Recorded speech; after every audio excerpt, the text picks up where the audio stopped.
And we are live. Welcome to a new episode of the Electrek Podcast. I'm Fred Lambert, your host, and I'm joined by Seth Weintraub. How are you doing, Seth? Good. I just got off a red eye.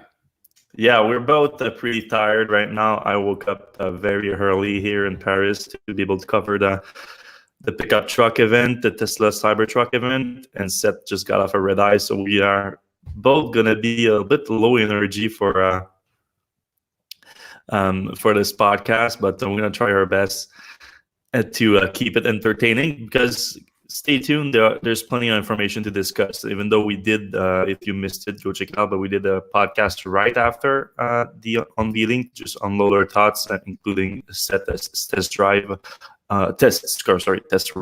the Cybertruck and his impression from the event itself. Since then, there's been a few more information coming out of the event, including the fact that, what I think one of the most interesting facts, there's going to be a Tesla solar roof option for the Cybertruck. Or the solar roof, it's going to be the I don't know how they called it yet, but it's sort of the retractable cover for the bed of the truck, or they call it the cyber vault of the Cybertruck. And right now there's a retractable roof, which is much like those automatic blinders that you have in rich people's houses, where they just come down. It's like a similar thing, but for the back of your truck, which has two functions. It's good for aerodynamic performance, of course, since the wind doesn't go inside the bed of the truck, and it's also serve as, that's why they call it the vault, I assume, where you can actually keep any type of goods in the bed locked, which is not always the case for a pickup. But it also looks like a big unused part of the roof, really. Like, unlike the top part over the cabin of the pickup truck, where you have a glass roof, which been very much used to from Tesla, with the Model 3 having glass roof, Model S and X having glass option for a long time. Well, I guess there's no option for the Model X. It's just it's standard. So the same thing for the Cybertruck, but then there's just this metal, I assume it's metal, retractable roof on it for the bed. Elon on Twitter confirmed today that there's going to be a solar option for that. So I assume that he means that solar cells are going to be embedded into the retractable system, and he estimates that alone could result in 15 miles of range added per day, which is kind of impressive, because we're talking about a 6.5 feet by 4 feet area that is covered with solar cell. Yeah, I mean, it's on a diagonal, so it's like the hypotenuse of that a little bit. But so it's about two normal solar panels. So you would imagine it's around 600, 700 watts of power. Mm-hmm. That's on a sunny day. At an angle, and not always perfectly. Yeah, I guess you want to park your car or your Cybertruck in a way that would be conducive to that. I think, I don't know if you're going to get your commute on it, but it's kind of nice to not have to worry about the vampire drain, especially if your car's like parked at an airport or something.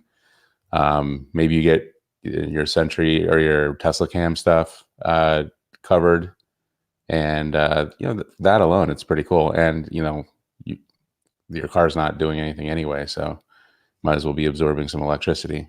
And obviously Tesla makes panels, so it's all integrated. I do wonder 15 miles for a truck is actually quite a lot of power. I think that might be optimistic. Well, it does point to potentially the efficiency of the truck that we've been wondering about. Like, we've been trying to determine the actual energy capacity of the 3 battery pack option that are going to be available on the truck. And it's been hard to determine because like there's a big question mark over just actually how aerodynamic is the design, because it's so rough. And then just like then you look at the wheels too, you know, like the wheels and those tires, like those are not efficient tires. Those aren't, well, at least from what we can see, it's hard to imagine that they are very efficient. So it's very hard to determine like what's the needed energy to move that truck a mile. And then Elon comes out and say, oh, just this solar system was going to be able to add 15 miles of range a day, which is very appealing. I mean, that's something that people have been asking about for a long time. Like they'd always like, oh, why don't you make solar panels on your cars, including like we've seen it first. I think it was the Fisker, and it was just they were just powering the fans on the AC, basically on the climate control system of the vehicle. And then the Prius did the same. Yeah, Prius plug-in had that or I think it was just the regular Prius. And again, it was just the fans for the air conditioning. But then they brought it back on the Prius Prime, and that was feeding the battery pack, the last one. Back in 2017, though, it wasn't either never made available in the US, or if it was made available in the US, it's only recently been an option or something, because there was some issues with the regulation for the roof structure when you had the glass solar panels, solar cells, I should say. So it's been an option available on the market, but it has never been really popularized and made like an actual useful thing. Of course, there's been a bunch of EV startups like marketing themselves as solar cars because they claim that most of the power is going to be coming from solar cells embedded into the vehicles, talking about like solar motors or light years. Exactly. Those have been concept vehicles, and they have decent concept, but their claims haven't been verified. Like they're talking about like 30 plus miles of range added on the kilo every day. But those are much more efficient vehicles, very smaller vehicles, more aerodynamic vehicles than the Tesla Cybertruck, which is a monster. Right. So back to your battery question. I think it's going to be 100 for the base model, and which is 250 miles, right, or something like that, and then double that for 500 miles, 200 kilowatt hours. It just seems like that's like a good, a very optimistic, like getting that truck to go 250 miles on the same pack that the Model S 100D goes, 340? That seems reasonable. Yeah. It's hard to tell. I like the Rivian comparison. Rivian's base model is 105 kilowatt hour battery pack, and they claim 230 miles of range. So Tesla claims a higher range, 250 miles. But so the common sense will tell you, okay, they have a bigger than 105 kilowatt hour battery pack. But I like to think that based on Tesla's history, they are more efficient than a Rivian truck, which is hard to believe exactly when you look at the truck, especially at the tires and everything. But they have a covered bed. So I actually like to think that their aerodynamic performance is significantly better on the Tesla Cybertruck and the Rivian R1T. So I'd like to think that 100 kilowatt hour, yes, makes sense for the base version. So yeah, then if that's 250 miles, that's 2.5 miles per kilowatt hour. So that means 2.5 is 6 kilowatt hour production from the solar panels per day on average for the base version. Yeah. That's doable, I feel like. Wait, 6 kilowatt hours? Mm-hmm. So that would mean, if it was a 600 watt panel or panels, that would be 10 hours of direct sun. That's a little bit optimistic. I mean, I feel like there's going to be more efficient solar cells on this. Yeah, so maybe it goes up to 700, 800. especially we're talking about 2021, probably. Right. Maybe the option's not going to be available at first. It's going to be like 2022 or something like that. So yeah, I think that's doable. And Elon also talked about possible other option that he called solar wings that would deploy out of the vehicle, which I assume would be for like a stationary position. If you park the car, you could deploy those solar wings and have a wider surface to collect sunlight. And he said that could have 30 to 40 miles of range per day, which then would put it past the threshold of the average commute in the US, which now opens up the claim that you could say that the car is self-powered. If for most people, they will drive less than the car produces energy, which is a very appealing concept, that your car power itself completely with the sun too, so with renewable energy. So I get why he's doing it. But this whole deployable thing, I think it's purely the fact whether it's useful or not, it's purely based on how does it what is the deployment mechanism, and how does it go back to storage. It has to be easy to do. It has to be very convenient, and does have to take too much space too. If it takes like 3 parking spaces, then not as useful. What do you think? Yeah, I agree with you 100% in that it's a very compelling idea to run on the sun, like directly on the sun. The idea that you can just go out into the middle of the desert and kind of live on that electricity that the panels are generating. If you even have a deployable one, and frankly, like deployable solar, you could just load up a bunch of solar panels in the bed of the truck and deploy those. I mean, deployable could be anything, but the fact that you have the we're guessing 600 to 800 watt panels means that you could not only power the vehicle, but if you're camping, you could power a bunch of other stuff. It's kind of a cool package, and that idea that you're doing that is what's most compelling, even if in reality you're probably not going to get too many miles off the sun. Yeah, and that's a good segue to the camper mode for the Tesla Cybertruck.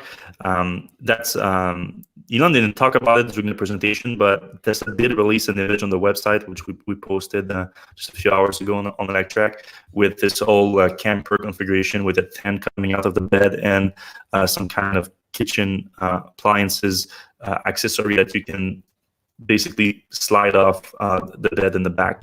So Elon confirmed that that's going to be an accessory that Tesla's going to make available with the Cybertruck. And if you combine that with the idea of a deployable solar system, then it becomes interesting, because you can literally power. You stop for it. Let's say you're traveling around with the Cybertruck. You stop to camp for a few days somewhere. Well, you don't necessarily need to have a charging option at the campsite. You could deploy your solar, trickle charge your battery, and power whatever kitchen installation you have out of the truck. That could be very cool. It's a cool idea. I think it's going to appeal to a lot of people. The sense of liberty of being able to just go somewhere and power your whole trip with your own electricity produced by your own truck. It's very interesting. I think it's going to appeal to a lot of people. Also on the Cybertruck, we posted earlier this morning or last night, depending on the people. We're all on different time zones, but the ATV, now known as the Cyberquad, the Tesla Cyberquad that was unveiled at the same time as the pickup truck, Elon confirmed that it's going to be available. They're gonna release it, and he said that's going to be an option actually on the Cybertruck. I assume at least as first. So that's something that I suggested actually on my post about it, because I thought it would make sense to combine the products, especially since I doubt that Tesla is going to go into like high volume production of this ATV, or at least at first. But we don't have any specs or anything like that, any pricing information on that ATV. So take everything with a grain of salt. But it looked cool to me. The ATV looked cool. Elon did confirm it's going to be a 2-person ATV. He added that information. It's going to be a two-seater. So yeah, it's more like a toy than anything else. It's not an ATV for yard work or anything like that. It's more like it's going to be a fun ride, I think, more than anything else. Yeah, it looks like it's rear-wheel drive from the pictures. There's no like chain to the front wheel, and there's a chain to the back wheel. What's maybe exciting, and we can have Mikey look at it, but it looks like it's kind of got electric motorcycle or moped type of components on it. I see the chain in the back. So maybe that segues into Tesla developing some other smaller products, perhaps. Yeah, Elon was really not on board with that idea. He said last shareholder meeting he doesn't want to produce, especially motorcycles, which he sees as more dangerous. But an ATV is a 4-wheeler, so a lot safer. So that makes more sense for Tesla, I think. And he did say he wanted to do electric bikes, or he would be open to the idea of electric bikes. So a bicycle. Yeah. So depending on your view of what's a bike and what's a motorcycle, and those lines have been kind of blurred lately. That could be a step in this direction. Yeah, I mean, almost every automaker now is doing their own electric bicycle, it seems like.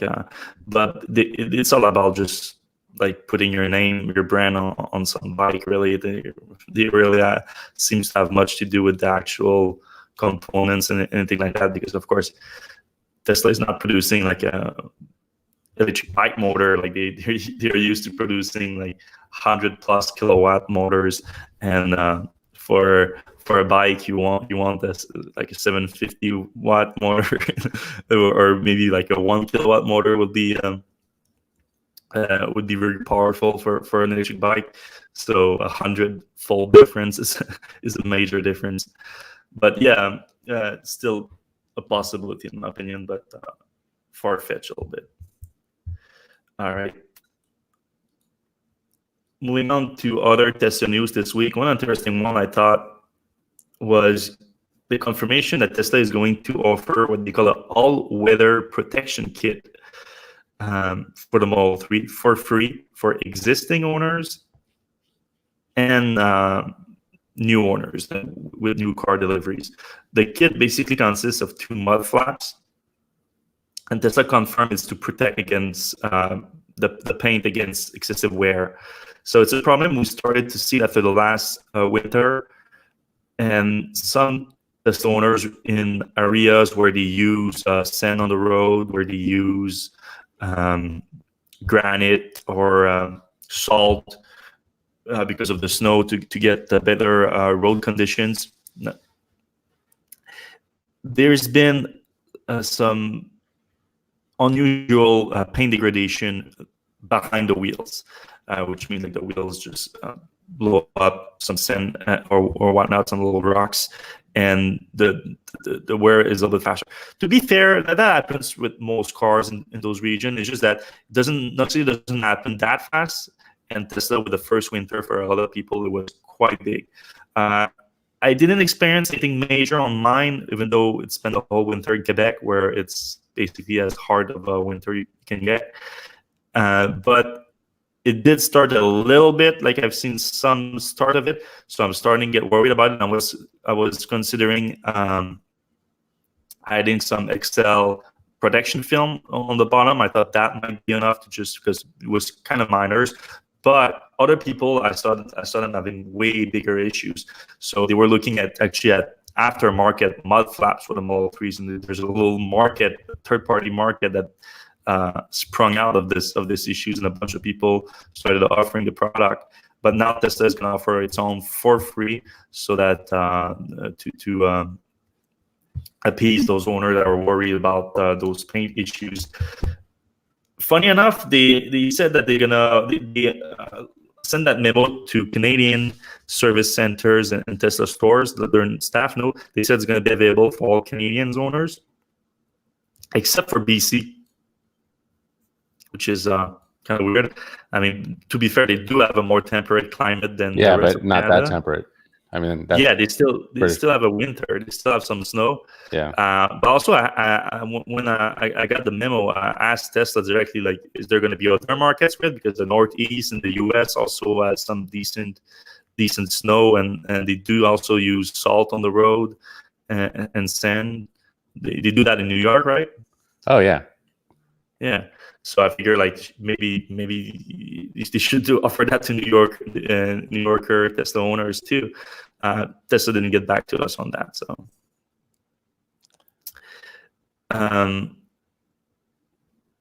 all right, I see some question about it in the room, and I guess we should address it too. The market reaction to the Tesla Cybertruck. Were you surprised? I mean, the stock last I checked was down 6% now. Yeah. In the day following the event from last night. I am not surprised. I knew it the second I looked at it that the market was going to drop a lot. It's and we kind of knew, like everybody said, it was going to be polarizing. Elon noted that quite a bit. It was at least as polarizing as I thought it was going to be, and probably a lot more. The normal people in my Facebook feed all think it looks ugly. I like from certain angles, I think it looks good. Other angles, it kind of just looks like a tent or something. I don't know. I think I'm just going to give it some time to get used to it. I feel like this is one of those things that you're not going to like on day one just automatically love. This is going to take time. And, the design actually does have a lot of functional merits to it. The back slope, there was plenty of headroom in the back. So that down slope there doesn't seem to bother me. And if you look at just the specs, they're pretty compelling, especially compared to what Rivian's got. And that's kind of, or any gas powered truck too. Oh yeah, and gas powered trucks, it's not even close. But just on a purely electric basis, Rivian was kind of like our benchmark, and I think in just about every way, it's more compelling. Now that is with a very polarizing look. So, my understanding is a lot of people put money down, but it's only $100 at this point. Yeah, and that's why I find interesting that like David Gloffelty, I think, just mentioned in the comments on YouTube that wait until they do reveal those reservation numbers, and I felt like that's what was Tesla's plan here. They would do something like, all right, yeah, it is a polarizing design, but look at the reservation numbers we just got, and we got X number of. I wouldn't be surprised if they got over 100,000 reservation on this. And I thought they were going to do that, and putting the deposit price at just $100 was part of that plan to facilitate having a higher number to show off. I agree. So they didn't do it yet. I would say, I think within 24 hours, Elon will post a number and say exactly. 2022 deliveries are already gone, or almost gone, or something like that. Yeah. So yeah, I think he's going to do that around the 24-hour mark. That will make sense to me. And I think the market is missing the bigger point here. The specs clearly points toward a big cost improvement in both battery and manufacturing of electric vehicles. Period. I mean, we just discussed the battery pack of the base version. The base version has $40,000, and we estimate that it has a 100 kilowatt-hour battery pack in it. Right now, the cheapest cars that Tesla sells with a 100 kilowatt-hour battery pack is $80,000. That's the Model S. And now Tesla is selling one with the same energy capacity for half the price. So what's the other difference in the battery pack is just the pickup truck is just so much cheaper to manufacture than a Model S. Maybe, but doesn't look like it. Half as expensive? I doubt it. So I think there's a battery improvement, but also a manufacturing improvement with the new exoskeleton body frame structure. I'm sure that having to work around the body in the frame at the same time as a big improvement. So there's no stamping, there's no paint really, because you're on stainless. Yeah, I researched that today, like make sure that you can do different colors at least, so that not make 200,000 trucks a year, and they are all the same color. I mean, There's ways to do it, but it's complicated and it more might be a expensive. trim package, like the wheel wells could be, red or something. I don't know. Like there's ways around that, but like I don't think you can really do stainless steel. I mean, one of the nice things about stainless steel is if you get a scuff, you can just kind of sand it out or buff it out. So you can't do that if you put paint on it. And I don't think paint, like, Apple has the stainless steel Apple Watch, and those things, like, they get scuffed up pretty easily, and they can't really do much about it. I think actually you probably can, but yeah, I don't think there's a lot of color options with stainless steel. So yeah, I think the market is missing the point here, and I don't understand the big fall. I mean, there's always the phenomenon of buy the rumor and sell the news, but I think there was much bigger news with the cost thing that was a surprise. Like, dude, that wasn't rumored at all. That was just a shock. Some people have been saying that the whole window thing, that's why the market is falling. Like, Tesla looks stupid with the window thing. I mean, they just wiped out over $1 billion in market cap. Is it really because the window braked on when the guy threw a metal ball to the window, and the ball didn't even go through the window? Any type, like, do that on any pickup truck on the market right now, and that window will shatter, and that ball will be inside the cabin for sure. That thing didn't go through; it just broke. I mean, that's a win in my book. It's just actually, if I was Tesla, like Elon Musk and friends, friends didn't say anything at first. So it's Elon that was like, whoop, what the hell happened there? But if they would have played it off like, yeah, that's what we wanted to happen. Look, it's like a bullet just hit it, but it didn't went through. Like, I think most people would have just went with it. But he was honest about it. It was like, oh, that wasn't supposed to happen. So, I mean, good on him, but it was still an impressive thing. I don't know. That can be it. I mean, I see not only shorts mentioning that. I see, like, just regular people saying that's why the stock dropped. But I mean, if it is, it could be like that.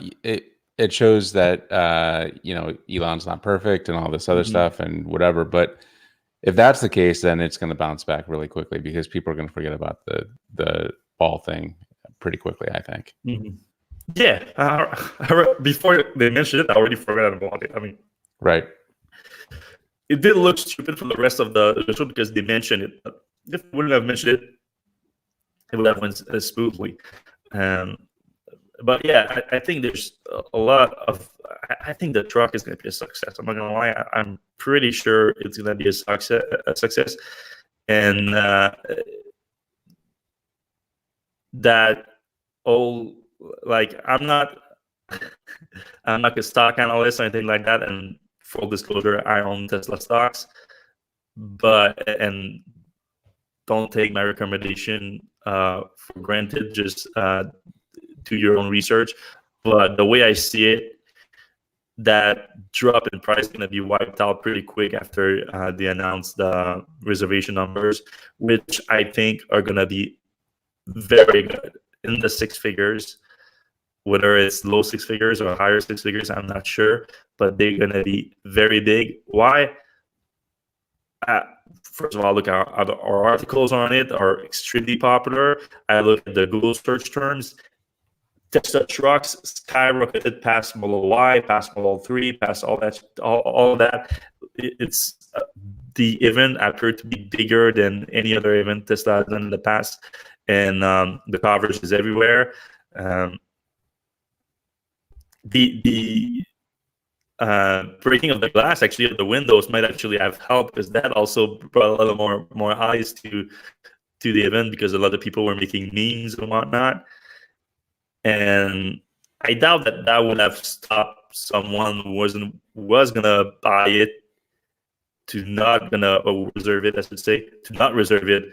But for people that wasn't aware of it and now they're aware of it, then it gives you an opportunity to actually get another reservation. So I think the number is gonna surprise a lot.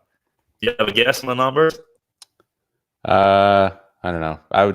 I'll say 100,000 by today. I wouldn't be surprised if it's over 200,000 for the first day. That would be interesting, especially with $100. If it was $1,000 or even $500, that would be more of a commitment. But $100 for a lot of people is easy to put out there.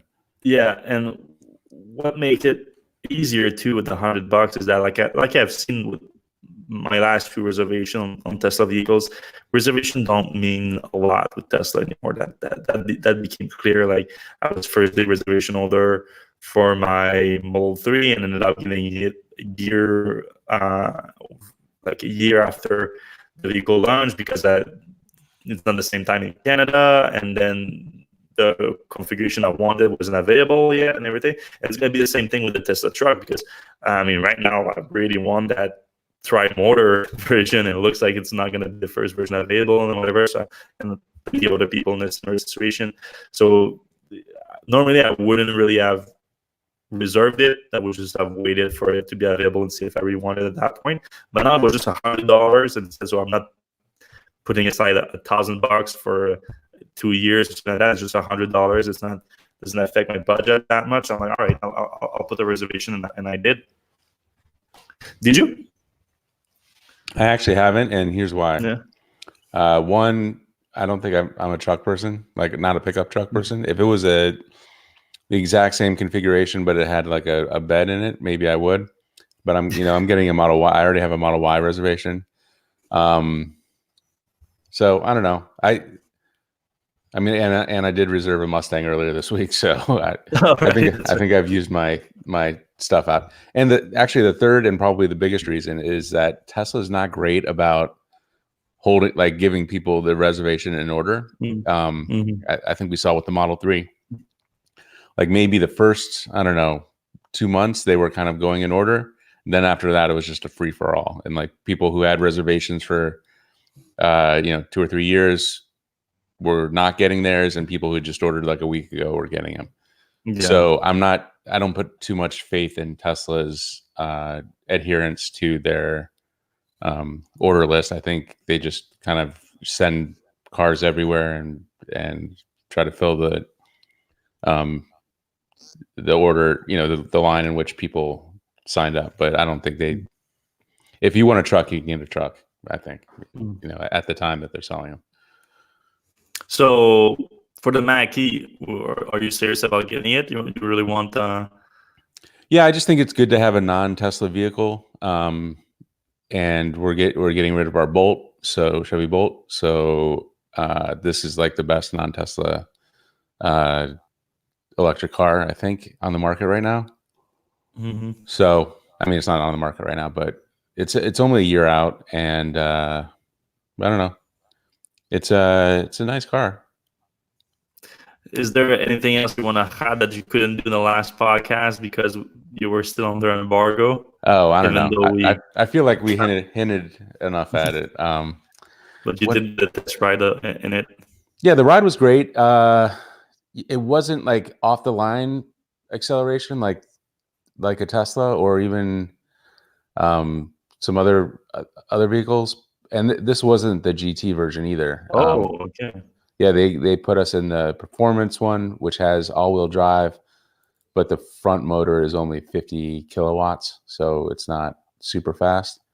We did a slalom, the same place that we did Tesla vehicle testing, and it felt really good.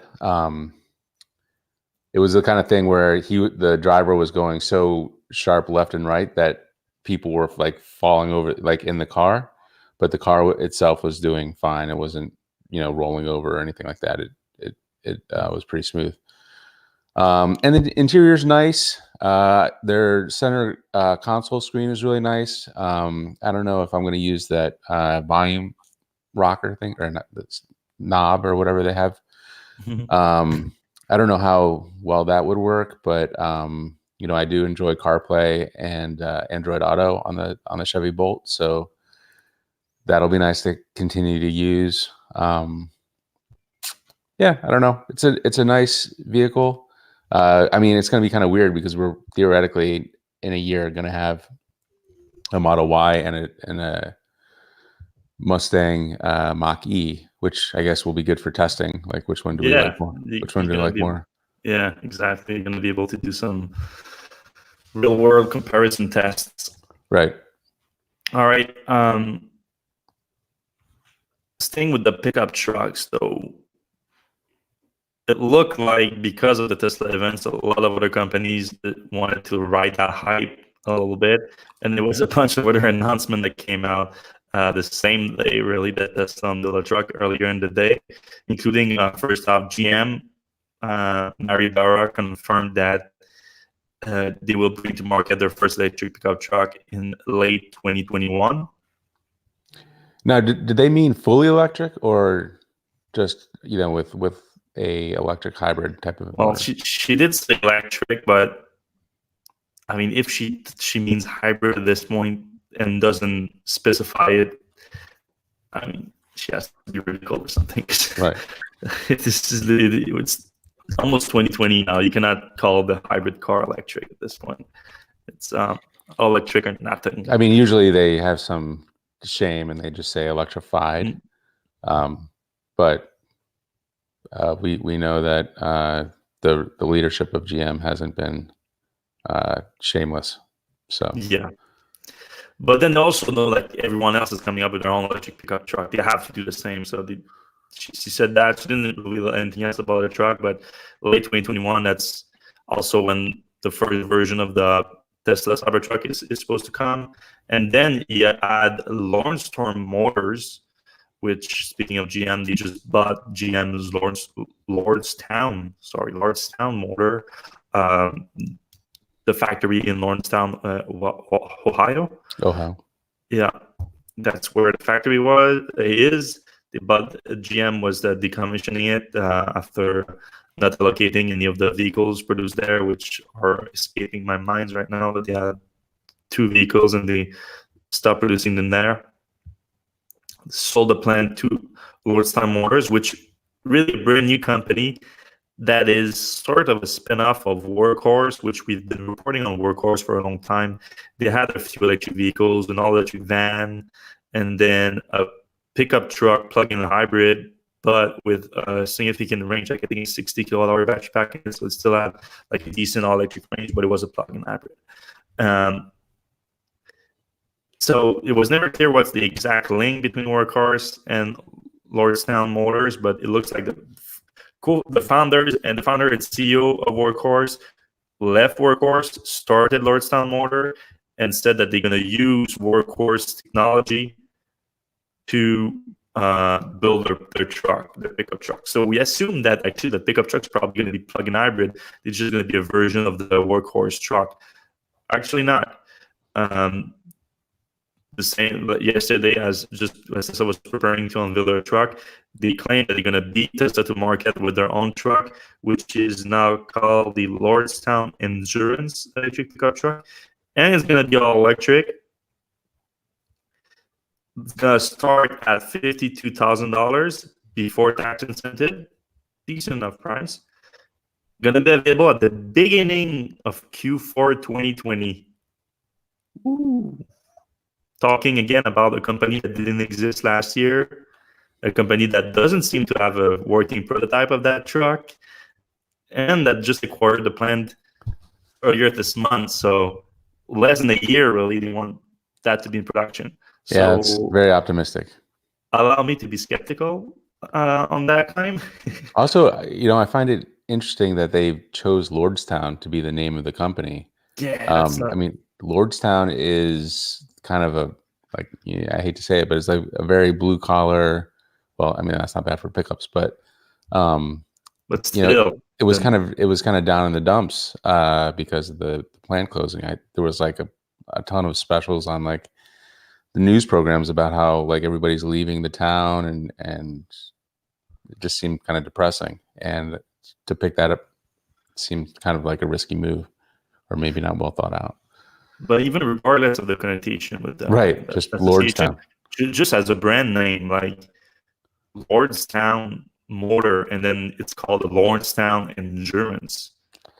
Like, it doesn't sound like a truck No. Sounds like a rally for the town of Lordstown. Right. It sounds like a protest or something. Anyway, they released a bunch of renders of the truck. Looks good, actually. Looks very good. I have to say, like, I like the renders, but that's what they are, renders. So I'm very skeptical about the whole thing. You didn't say much about the truck itself. The only really tidbits of information they released that's interesting was the 4-wheel drive with hub motor system. So, but that's ambitious. Using hub motors in commercial electric vehicle, like consumer available electric vehicle, never been done before, really, in a production product. So yeah, I mean, they have third-party upgrade kits that are hub motors, but this coming right out of the bat with hub motors is pretty interesting. Yeah, so like it's very ambitious thing to do, and then they want to do it in a year. I just don't believe it. Sorry, I don't think it's going to happen. I think they were just trying to ride the Tesla hype and get some publicity out of it, and they did. I mean, I posted it, and the post was really popular, and so people liked the design too, and everything. But yeah, I think most people agree that with my skepticism on it. And 52,000, I thought maybe they were like, oh, I think we're going to be competitive with Tesla with 50,000 before incentive too, because Tesla doesn't have the incentive anymore. So with the 7,500, we're going to beat them. And Tesla is like, nope, $40,000 before incentive. All right, deal with it. Yeah. All right, we have a few other things to get to, but really quickly, I wanted to mention 2 more Tesla things that I skipped over just now in the post. The Gemini, that's how you say it, all right? Gemini wheels. We talked about those wheels before because Tesla made them available in China for the multi-performance, but only in China for some reason. Now they're available in other markets, including the US. Tesla launched them. They are now called the Gemini wheels, and they're sort of the more aerodynamic wheels in the performance one, but 19-inch, and they don't have a wheel cover. They're just like more closed than the sports wheel. The interesting thing is that they are launching it in the US, but only with the winter package. So that means that you get the 19-inch wheels, but only with winter tires on them. The winter tires or the Pirelli Soto Zero tires. And they're only working for multi-performance or configured with 20-inch wheels, which I don't think is exactly right. I think you could install them on another car, on other Model 3s, but Tesla says that. And sometimes they make it so you cannot order it if you don't enter the VIN of the car in it. So I'm not sure what they're doing here, but what they're doing really is they are creating an incentive to buy this winter package from them. And I have to say it's kind of interesting because Tesla, they don't sell only the winter tires. You can't just buy winter tires for your Model 3s from Tesla. They always sell them as a package with wheels. And of course, that's way more expensive than just buying tires that match your current wheels and just changing them for the winter. But there's some advantages here, especially if you're coming from a 20-inch configuration down to a 19-inch. It's not that much expensive because if you're going with 20-inch winter tires, they're more expensive. When you go over 19-inch, the price goes up pretty quick if you want quality tires too, like the Pirelli Soto Zero. Also, going with a smaller wheel, better efficiency. And since during the winter, you get an efficiency loss, like any car, then at least it compensates with having the smaller wheels. And then on top of it, the new wheel seems more aerodynamic. So the smaller wheels, plus the fact that it's more aerodynamic, maybe the efficiency gain is going to be quite significant for the winter. Maybe, well, it's still not a gain; it's going to be a loss, but the loss is going to be less significant. That's what I should say. And the last advantage really is that you don't have to change the tire on your wheels, and that can cause, especially if it's not done well, it can cause excessive wear on the tires if they get on and off your wheels. Like you have to take it on, take it off like twice a year. So sometimes it accelerates the wear on your wheel, on your tire, I should say. Do you like the design of it? Yeah. I don't know. It's good to have options. I don't think I would pick it myself. But what about you?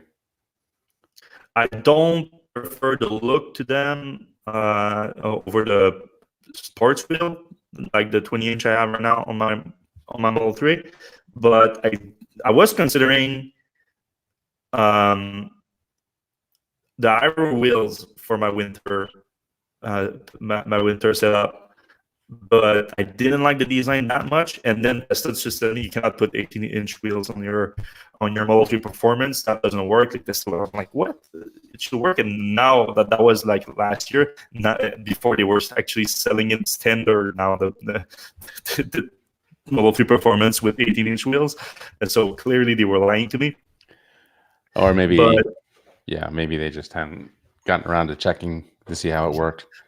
Yeah, well, I checked with a lot of people at Tesla because I was like, that doesn't make sense. But anyway, this I would have probably pulled the trigger on that and get those instead of just sticking with my 20-inch wheels. I would have done that. $3,500 though, still not cheap. Yeah. The last thing I want to mention about Tesla, the Ornsdale project in Australia is dubbed the largest battery system in the world that Tesla put online 2 years ago now. It's getting a massive expansion, 50% expansion, another 500 megawatt, 63 megawatt, 64.5 gigawatt hour of power packs being added to the system. Neoen, the company that operates the Ornsdale battery system, confirmed that Tesla is making the additions with their batteries. So it's going to get even bigger. And of course, that's at least partly the project that started the whole energy storage craze, because it's proven extremely successful. They confirm also this week that it saved consumers more than 50 million Australian dollars in the 2 years of operation. That's pretty good considering it cost only 66 million. Yeah, it's paying for itself like almost immediately. Yeah, pretty quickly. Yeah, and I'm sure that the 50 megawatt addition is going to be cheaper too than it was 2 years ago to do it, because this has been improving fast. It's battery cost, so I'm sure there's a difference there. All right, where are we at? So we talked a little bit about the Mustang, but kind of my big takeaway from the Mustang Mach E was that it did copy a lot of things from Tesla, and Ford didn't mention Tesla in its presentations very much, but the fact that we were having what's that? Surprising. Yeah, I mean, they would always say like the competition or whatever, but it was clearly they were obvious who they were talking about. But when you look at the venue that they have the event in, the size and shape of the vehicle, and a lot of the decisions they made, it's clear that Tesla was kind of the impetus for a lot of these decisions. So just running down quickly. The Charger, don't forget the Charger. I mean, the Charger is so bad. This one is the craziest one. Yeah, but let's start at the top. Like the event was at Tesla's stomping grounds. Like, I know it's Los Angeles that they wanted to unveil the event at. Some people said, well, there's not that many places in LA. I mean, that you can have it. Yeah, it's hard to find a place to, drive a car around. But the fact that we drove the car literally around Tesla's the design studio, and then right by their design studio, it's just like too much of a coincidence we could have gone to the Van Nuys airport. We could have gone, a couple other places that just off the top of my head would have made sense. And we didn't do any like hardcore riding. I mean, it was just, like a 0 to 60 kind of thing. So I don't know, maybe it was a coincidence, but it didn't seem like it at all. But also the design of the car, like the interior specifically. Yeah, I mean, it's, you put the big display there in the center, the very minimalistic venting system and dashboard. You know, they did add a dial to the screen, but it's a portrait screen like the Model X and S. But it was kind of like a hybrid of the Model X and S and the Model 3. They do have a second display behind the steering wheel with like your speedometer and stuff, which I think is nice. Although, that being said, I don't really miss it on the Model 3. Even like the cup holders and they had a wide storage area below. It just seemed like it felt like I was sitting in a weird version of a Model 3 when I was sitting in there. Although, you're up much higher, which is probably going to be very similar to the Model Y. And it just kind of went across like all the interior was very similar. And they're doing software updates like Tesla will, and it's not just going to be the center stack, but they're theoretically also going to be able to improve the efficiency of the batteries or the speed of the motor and do those things that Tesla does every once in a while. And of course, the exterior is a crossover type of vehicle. They're calling it an SUV. Okay, whatever. And, of course, the frunk, they called it a frunk. Obviously, I don't know if Tesla invented that or not, but I think some other automakers are also starting to use that. Right. I think they started it, and now it's just become like part of the. They certainly popularized it, and the Mustangs looks very similar to Tesla's.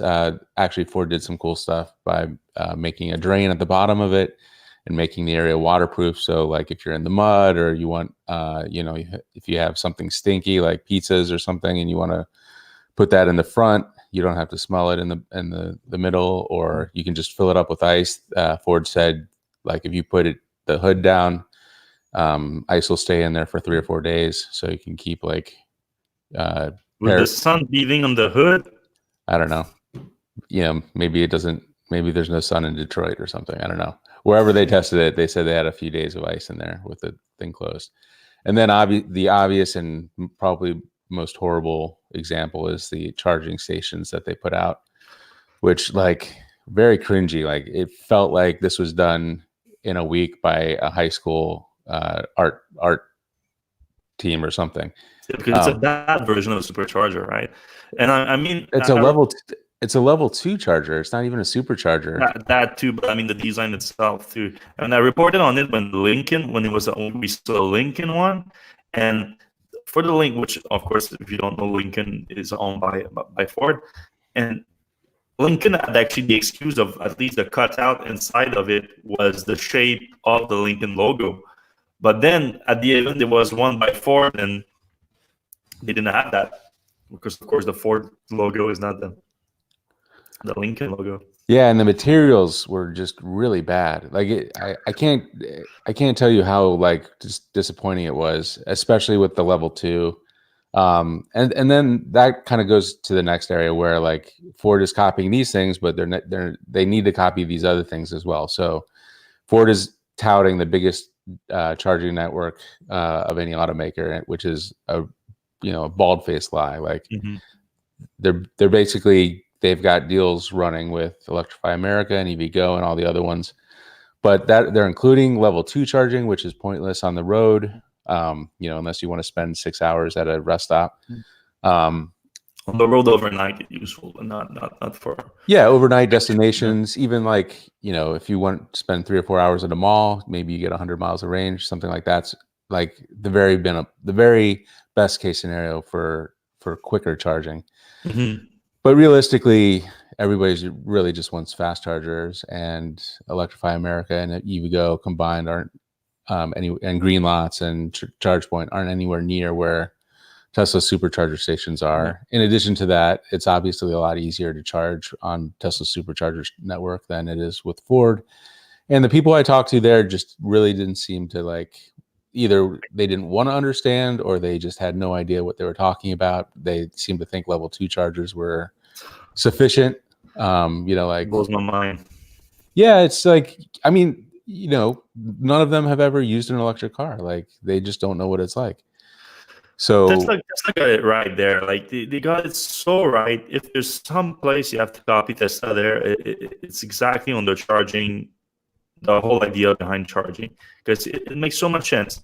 Supercharger allowing long distance travel, destination charger level 2 once you arrive at your destination. Even the whole vocabulary around it is like, right? Once you arrive at a destination, then you can have a level 2, you go overnight or you go for a long period of time.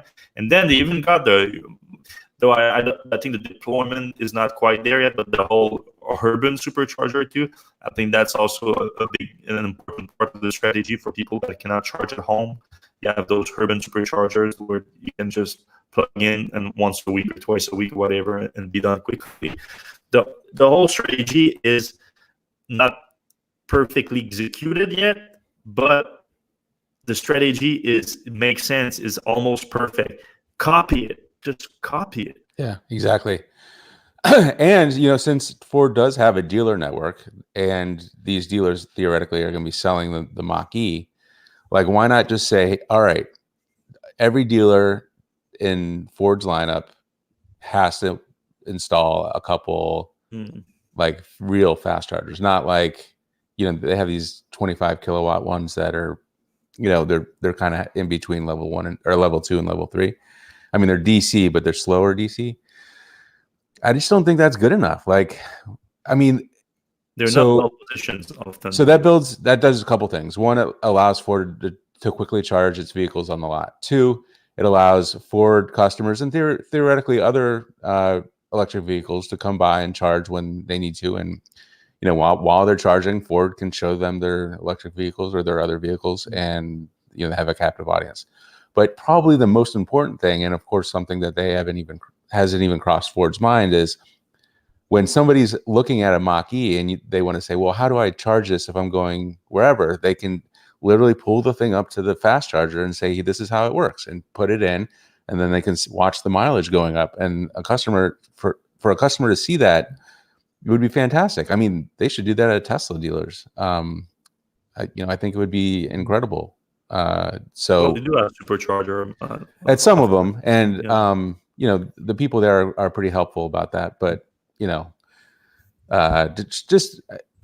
is for the actual usability, though. Do you think that sometimes the dealerships are not well located to really allow those long distance driving? If you want to be in a popular route between two metropolitan centers and well located in the highways, that's often not where dealerships are located. That's true.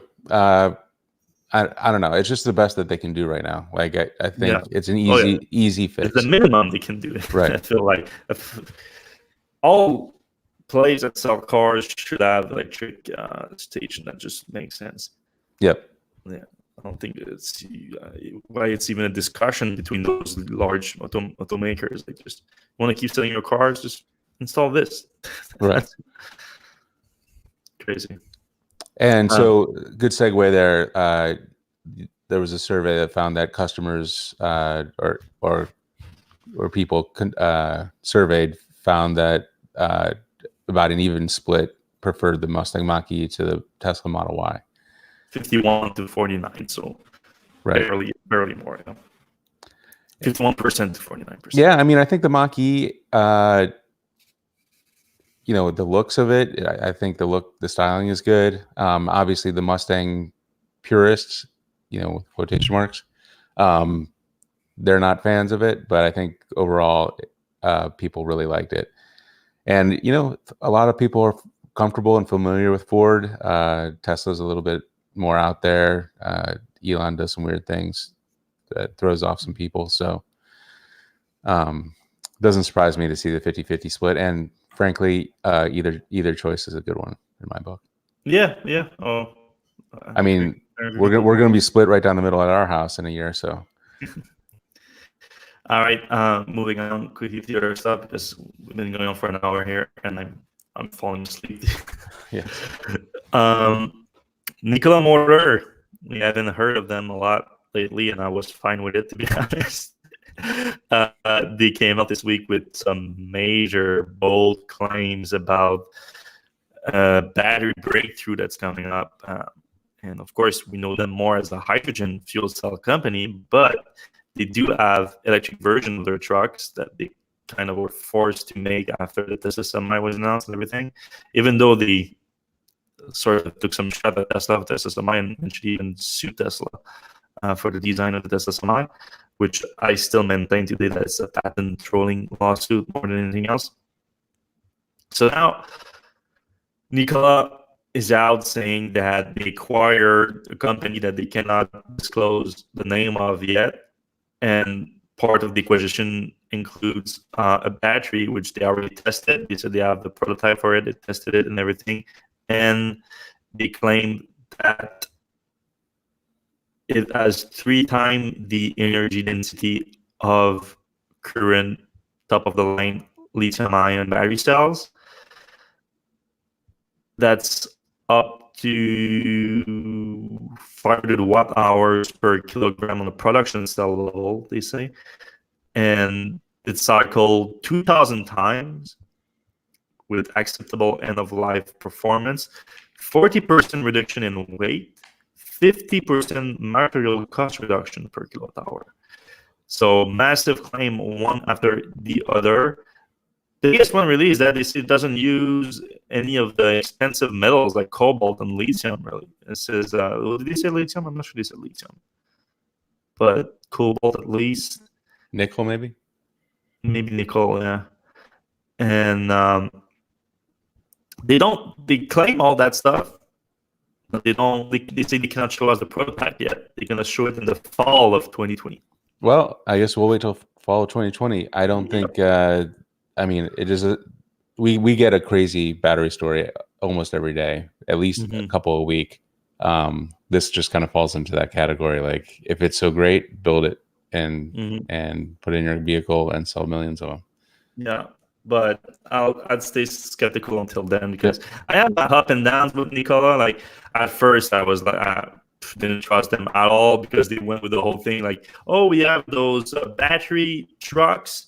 And then like they came out with a press release, and like all the media got it wrong. It was like, it's a battery electric vehicle, and like, no, it's a plug-in hybrid with natural gas extender, range extender, basically. And then they gave up the natural gas and said, oh, we are a hydrogen fuel cell extender, etc. And I would basically hydrogen truck with the battery backup instead. So I'm like, okay. And then they had this whole plan of making like hundreds of hydrogen stations, and of course, or stands of hydrogen fuel cells has been clear for a while now. But so we started getting skeptical about it. But then they invited me to test out their UTV, their all-electric UTV, and that was impressive. I was like, all right, you guys have something going on there that makes sense, because that UTV was a ton of fun. Extremely fast, 100 kilowatt-hour battery pack, and small thing. It was a ton of fun. It did break while we were testing it, but I mean, it was a suspension that broke, and to be fair, we were like going up and down giant rocks and everything. So, and it was a prototype. But I was like, all right, I'll give them the benefit of the doubt. Maybe they have some good thing going on there. But then they did the whole Tesla Semi lawsuit, which was complete nonsense. And since then, I've been very skeptical of the company. But they've been raising hundreds of millions of dollars. They're not worth $3 billion. $3 billion for what I think is going to amount to nothing. It's that giant plan for hydrogen stations all over the world. With the battery electric trucks that are coming, people are going to realize that the efficiency of that is just nil compared to a battery electric truck. So, yeah, but then, like, if they have that thing that works, then they should make all electric trucks with that thing and forget their fuel cells things. They need $1 billion just to build those hydrogen stations. Build $1 billion battery factory with those incredible battery cells there that doesn't require expensive and precious metals, and you have a giant business. But of course, that's if it's actually real, which again I doubt. Bad news for the Taken. They announced a production delay. That's something I don't know if you can explain it to me. If someone can, I would really like that. It's been a thing with German automakers. Like we've seen it with Volkswagen. We've seen it now with the Taken, and I think we saw it also with the Mercedes and the EQC. They announced the start of production, but then they don't do delivery for months later. Like, if you're producing the car, right, because there's been trial production before that. When you have production, it's official production. You have car rolling out the line. That's how I understand it. But then you don't start deliveries until later. Like November was the start of VW ID3 production. They won't start deliveries until summer of 2020. Taken started production in September also. Deliveries were supposed to happen in January. Don't know what happens in those 3 months. But now they just reported that actually it's going to be a 8 to 10 weeks delay on top of that. So we don't expect any deliveries until March. So they started production.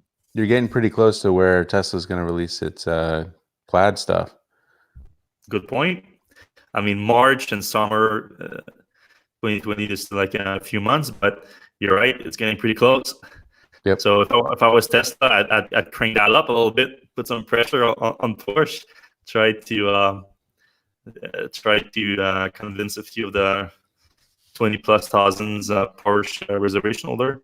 So yeah, they didn't explain why. They just said that it's complicated to build and everything, and we have a delay. But they say that they've been producing it since September. So yeah, I don't know. Beats me. I mean, maybe they have to validate stuff a little bit more, or maybe it's like Porsche has probably the worst press team I've ever seen in my life. But maybe it's like their press with their embargoes, and they're like, they give everybody, they make a bunch of them, and then they release them all at once instead of one comes off the assembly line, it goes to Dusseldorf. Another one comes off the assembly line, goes to Berlin. That kind of thing. Of course, that's not efficient. One to pack a few of them together, but they started production in September, right. And I should be making more than one per day. They were planning a capacity of 20,000 a year. Right. So right now they should have a few thousand made at least. Right. So I don't know. Well, Audi did the same thing to the e-tron, and then they ended up having some problem with the battery pack, and they ended up recalling a bunch of them. So maybe they were being more cautious about it, and they figure out some problem, and now that's why they're delaying. But I don't know. Speaking of Audi, at the Auto Show, they unveiled the Sportback version of the e-tron, which is a lot like the e-tron, except the back is slanted down a little bit. And what's that? It's a coupe, really. Yeah, and what's really unfortunate about the Sportback is that it has some cool features that, this is also kind of applies to the SUV, that that can't release in the US because of regulations. And obviously we saw those cool rear view mirror cameras that are on the German versions, but in the US there's regular rear view mirrors. And another thing they showed us this time around is the lights, and they actually have a projector in the lights.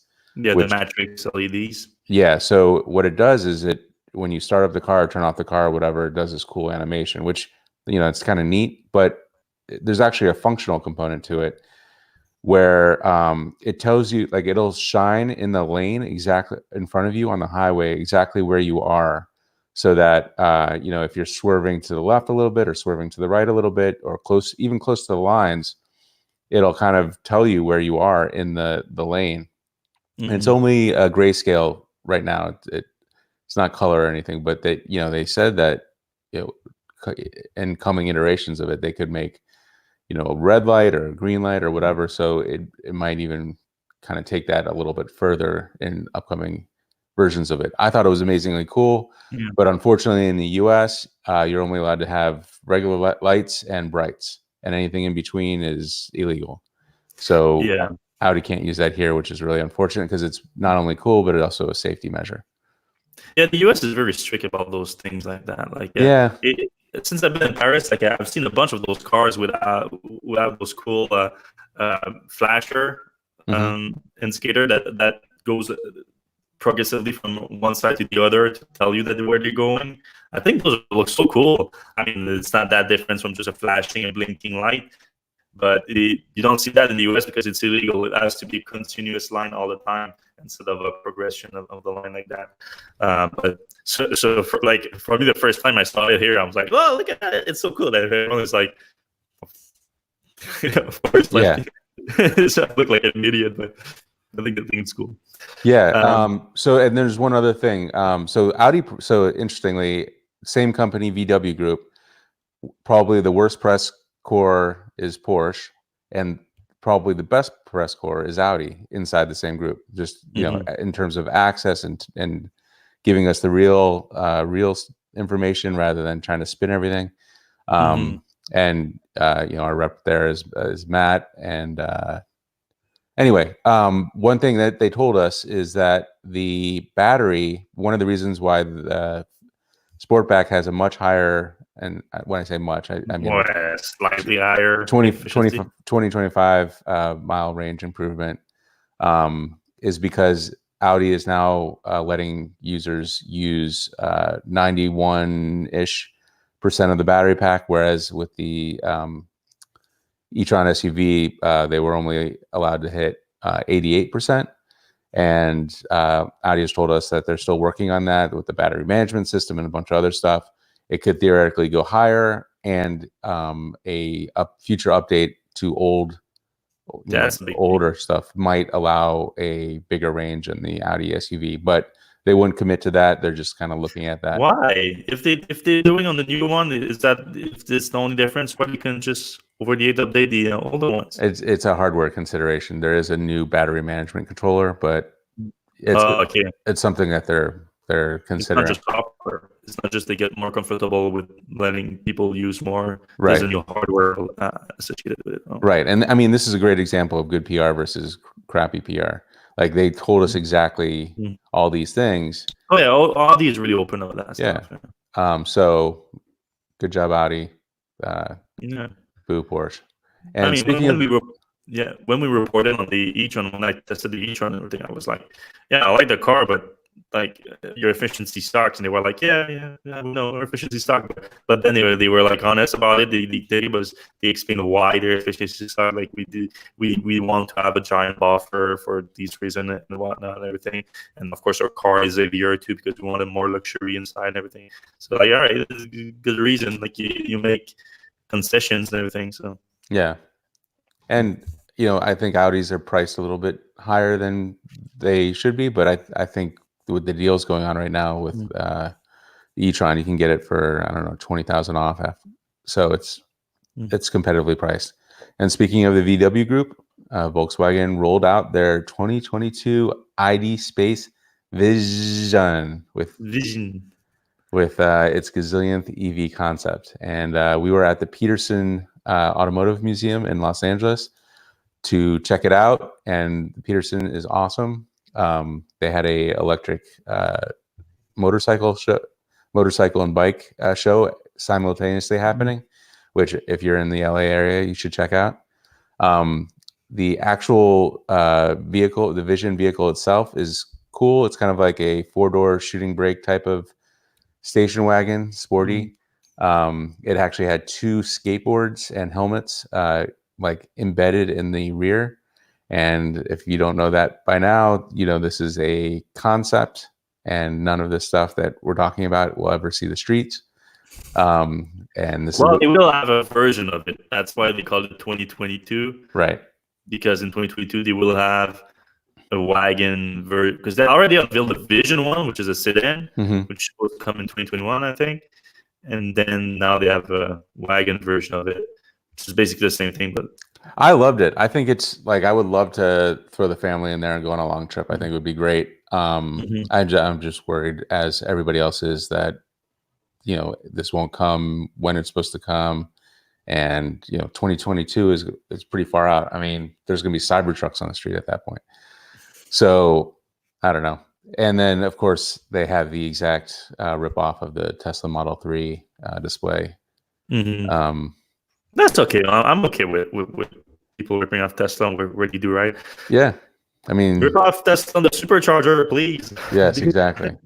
Rip off the Tesla supercharger, because VW is in America, and they've been good at deploying things fast out for America, but apparently there's a lot of issues with their stations are being reported. Hopefully they get that nailed down, because in terms of deployment, they've been doing it fast.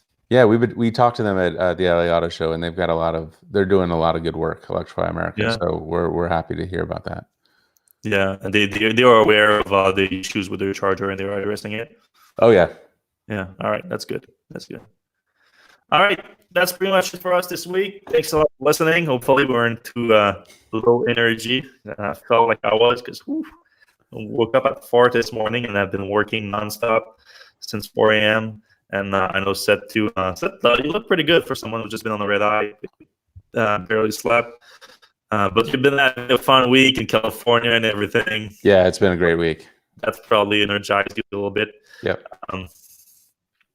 All right. So hope you liked the show. Give us a thumbs up if you did. Subscribe. And we'll see you same place, same time next week. Ciao.